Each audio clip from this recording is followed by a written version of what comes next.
ગુજરાતનો વિકાસ કેવો છે હું તમને શોર્ટમાં જણાવું, પણ વિડીયોને ખૂબ શેર કરજો એટલે દરેક લોકો સુધી પહોંચે.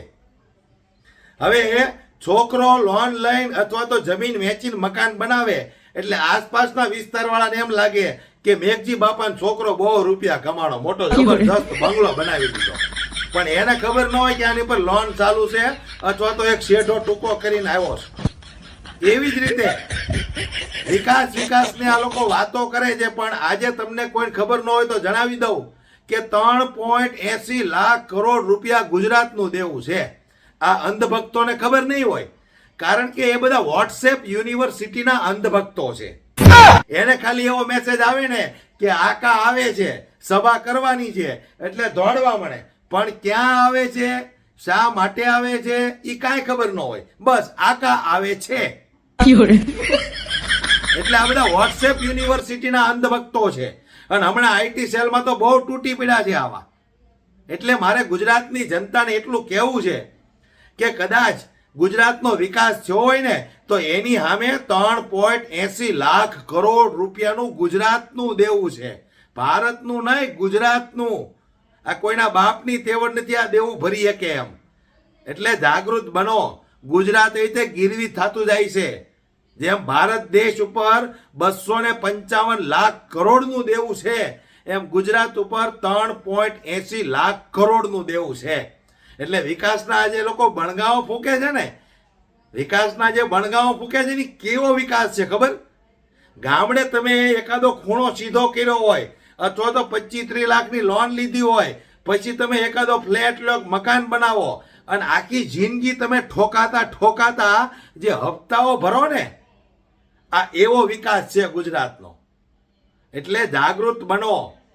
ગુજરાતનું દેવું આજે ક્યાં પહોંચ્યું વિચાર તો કરો દોસ્તો. તમે એક કોરથી મોંઘવારી એટલી, બેરોજગારી એટલી, એમાં એટલું બધું દેવું. આપણા એક ગુજરાતીઓના માથા ઉપર કેટલું દેવું છે. ક્યારે આ વાતનો આપણે વિચાર કર્યો? બસ ખાલી કમળ ને કમળ વાહે થઈ જાય છે બધું રમણ ભમણ.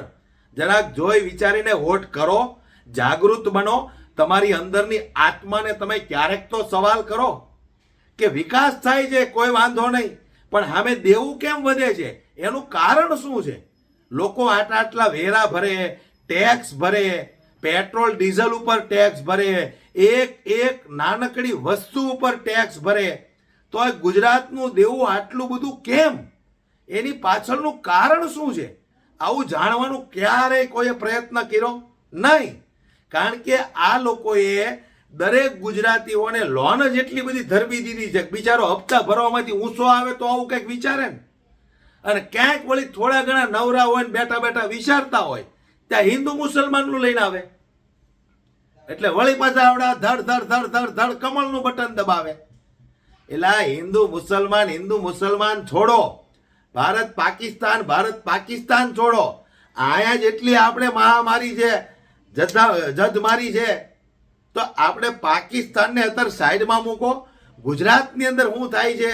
ગુજરાતનું દેવું દિન પ્રતિદિન કેમ વધતું જાય છે? એનું કારણ શું છે? આટલા વેરા ભરીએ, ટેક્સ ભરીએ, સાલું ગુજરાતની જનતાને કોઈ સુવિધા તો એવી મળતી નથી, તો આટલું બધું દેવું. ક્યારેક વિચાર કરજો દોસ્તો. આ દેવું માત્ર ને માત્ર ગુજરાત ઉપર નથી થતું, દરેક ગુજરાતી એક વ્યક્તિ ઉપર થાય છે. એટલું યાદ રાખજો. તમે કાલે જન્મેલું બાળક હોય ને તો એના ઉપર દેવું છે, એટલું યાદ રાખજો. તમે જો ખરેખર જો તમારે ગુજરાતને બચાવવું હોય ને તો જોઈ વિચારીને વોટ કરજો.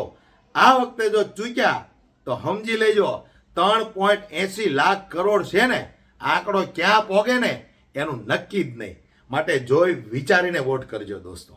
વિડીયોને ખૂબ શેર કરજો, દરેક લોકો સુધી પહોંચે, વધુમાં વધુ લોકો જાગૃત બને, અંદરની આત્માને પૂછે કે આપણે શું જોઈને આ કમળના બટન દબાવીએ છીએ. આજે ગુજરાત ઉપર આટલું દેવું છે, લોકો પાસે કામ ધંધાઓ નથી, બેરોજગાર બેઠા છે, બેન દીકરીઓ સલામત નથી, દારૂ, ચરસ, ડ્રગ્સ, અફીણ જેવા નશીલા પદાર્થોના સેવનો ધંધાઓ ખૂણે ખાંચરે થઈ રહ્યા છે, કોઈ બોલવા વાળું નથી. ક્યાં સુધી તમે સહન કરશો દોસ્તો?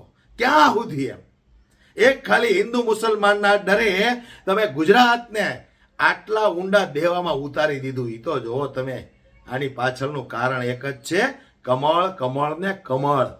જાગૃત બનો, તમારી આત્માને જગાડો, તમારી આસપાસના લોકોને જગાડો કે સત્તામાં તો એવો જ વ્યક્તિ હોવો જોઈએ જે ભણેલ ગણેલ હોય, ઈમાનદાર હોય, નિષ્ઠાવાન હોય, જેના મોઢામાંથી ક્યારેય હિન્દુ મુસલમાન જેવી વાત ન નીકળવી જોઈએ. માત્ર ને માત્ર સારું શિક્ષણ, સારું આરોગ્ય, સારા રોડ રસ્તા, જનતાના લાભ માટેની વાતો નીકળતી હોય ને, એવા જ નેતાને પસંદ કરજો. જય હિન્દ, જય ભારત.